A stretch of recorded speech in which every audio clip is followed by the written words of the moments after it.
भाद्रपद के शुक्ल पक्ष की दूज को राजस्थान के महान संतों में से एक बाबा रामदेवरा, जिन्हें रामापीर भी कहते हैं, उनकी जयंती मनाई जाती है।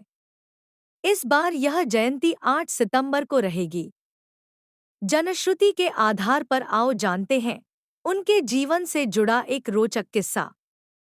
बाबा रामदेव 1352 से 1385, पीरों के पीर रामापीर, बाबाओं के बाबा रामदेव बाबा को सभी भक्त बाबारी कहते हैं। जहां भारत ने परमाणु विस्फोट किया था, वे वहां के शासक थे।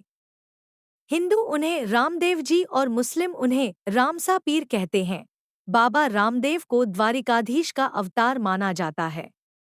इन्हें पीरों का पीर, रामसा पीर कहा जाता है।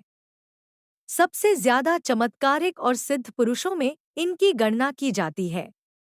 हिंदू मुस्लिम एकता के प्रतीक बाबा रामदेव के समाधि स्थल रुणेचा में मेला लगता है। उन्होंने रुणेचा में जीवित समाधि ले ली थी। 5 पीर। स्थानीय जनश्रुति के आधार पर कहा जाता है कि चमत्कार होने से लोग गांव-गांव से रुणेचा आने लगे। यह बात रुणेचा और आसपास के गांव के मौलवियों को नहीं भाई। उन्हें लगा कि इस्लाम खतरे में है। उनको लगा कि मुसलमान बने हिंदू कहीं फिर से मुसलमान नहीं बन जाएं, तो उन्होंने बाबा को नीचा दिखाने के लिए कई उपक्रम किए। जब उन पीरों और मौलवियों के प्रयास असफल हुए, तब उन्होंने यह बात मक्का के मौलवियों और पीरों से कही।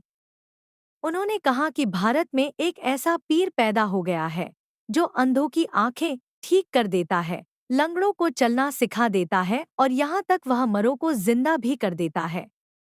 मक्का के मौलवियों ने इस पर विचार किया और फिर उन्होंने अपने पूज्य चमत्कारिक 5 पीरों को जब बाबा की ख्याति और उनके अलौकिक चमत्कार के बारे में बताया, तो वे पांचों पीर भी बाबा की शक्ति को परखने के लिए उत्सुक हो गए।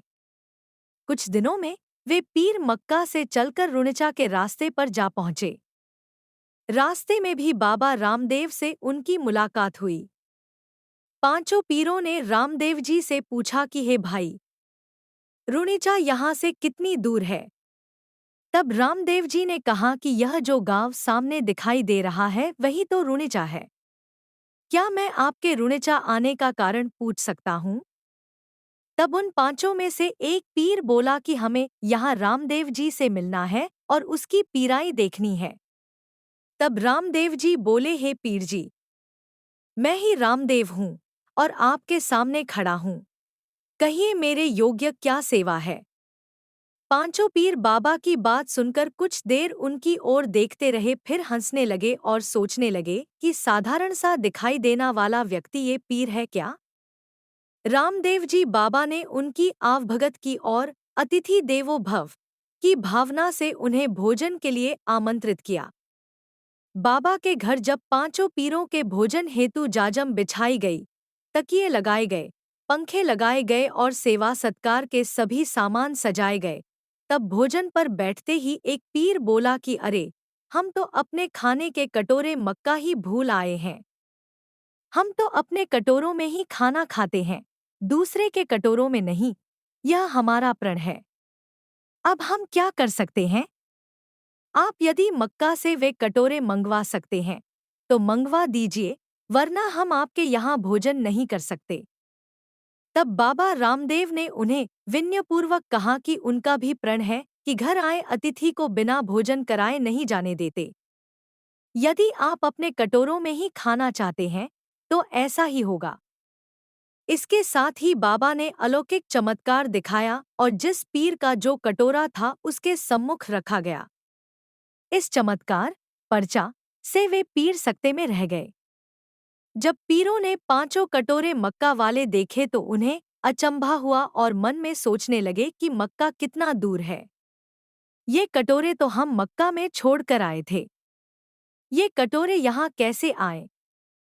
तब उन पीरों ने कहा कि आप तो पीरों के पीर हैं। पांचों पीरों ने कहा कि आज से आपको दुनिया रामापीर के नाम से पूजेगी। इस तरह से पीरों ने भोजन किया और श्री रामदेव जी को पीर की पदवी मिली और रामदेव जी रामापीर कहलाए।